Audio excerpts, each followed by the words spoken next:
Друзья, всем привет! Сегодня я бы хотел немножко уделить время дыханию.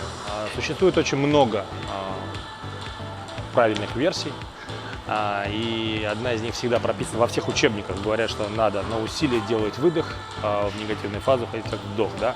Но есть маленький момент. Когда на усилие мы делаем выдох, да, то есть, грубо говоря, что происходит? В этом положении, то есть мы вдохнули и должны потом. Так вот, в этом положении, если вес будет чуть больше, мне не поднять будет без воздуха выше. То есть, грубо говоря, воздух я стравлю гораздо раньше, нежели чем смогу достичь пика напряжения. То есть воздух закончится где-то в середине. То есть получится так. А что потом делать? Там уже что делать? И то же самое происходит и в жиме лежа, и во всех остальных упражнениях. Моя версия, да, при том, чтобы сохранить здоровье, все, нужно четко рассчитать, какой должно быть по скорости, по интенсивности само движение. А я считаю, что скорость выполнения движения должна быть скоростью вашего дыхания. То есть как мы дышим, примерно так и дышать. Может быть, с небольшой задержкой. То есть, это значит, сначала мы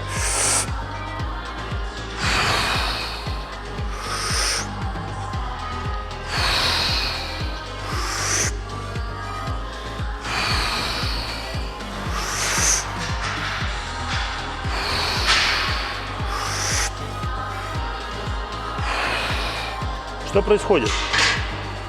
Я набираю воздух, заряжаю себя кислородом той самой энергии и делаю самое тяжелое движение. Но делаю его, стараясь сделать как можно быстрее, чтобы недолго задерживать в себе воздух, чтобы не было вот этой задержки дыхания и привело к пагубным последствиям. Да?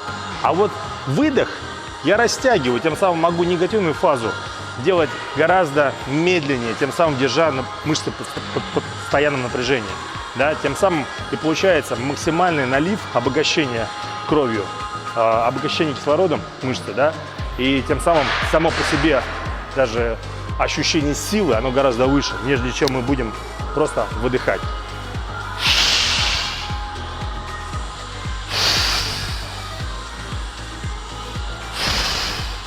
Сейчас говорю, у меня уже голова так закружится. Если я сейчас повешу вес, у меня закружится голова.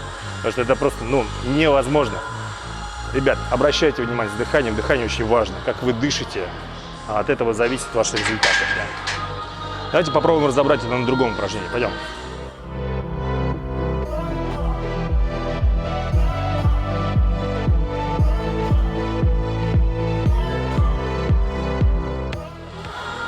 Здесь, казалось бы, то же самое, да? На усилие нужно делать выдох.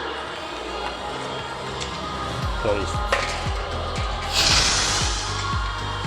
очень тяжело, реально. Чтобы дотянуть и сократить мышцы широчайшие вот до той самой сечки, которая должна быть вот на соревновании, да, то есть это, грубо говоря, когда мы берем и затягиваем туда.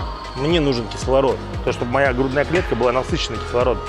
Поэтому, опять же, здесь, прежде чем начать делать движение, сделайте вдох.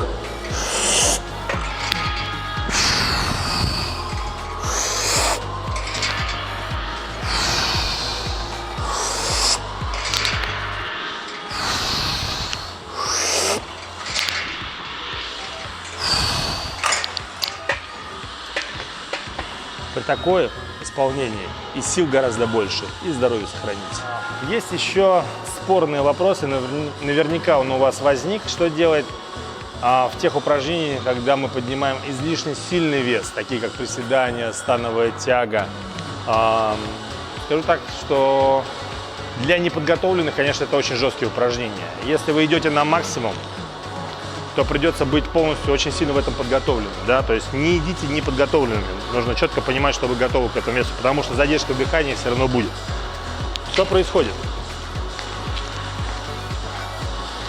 Допустим, это вес критично большой, я приседаю на раз, да, опять же, без воздуха я не подниму, поэтому я максимально себя накачиваю воздухом для того, чтобы создать вот этот кислородный баллон, который даст мне дополнительную энергию. То есть потом максимальный вдох И только тогда, когда я прошел мертвую точку, я начинаю выдыхать. Понимаю, что я стою, начинаю стравливать. Если я начну выдыхать в нижней фазе, не пройдя мертвую точку, скорее всего, я уже не встану. А именно это происходит вот так. Воздух уже не остановить, мне уже не остановить дыхание, а сил может не хватить пройти мертвую точку, и я здесь остаюсь. Поэтому в тяжелых упражнениях нужно быть четко готовым к тому, что придется задерживать дыхание или, грубо говоря, сразу сдаваться. То есть все зависит от того, насколько у кого хватает сил и возможностей. Все упирается в дыхание.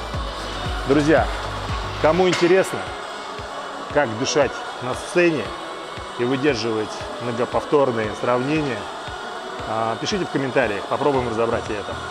Удачи, берегите себя и самое главное, наше правило – не травмируйтесь.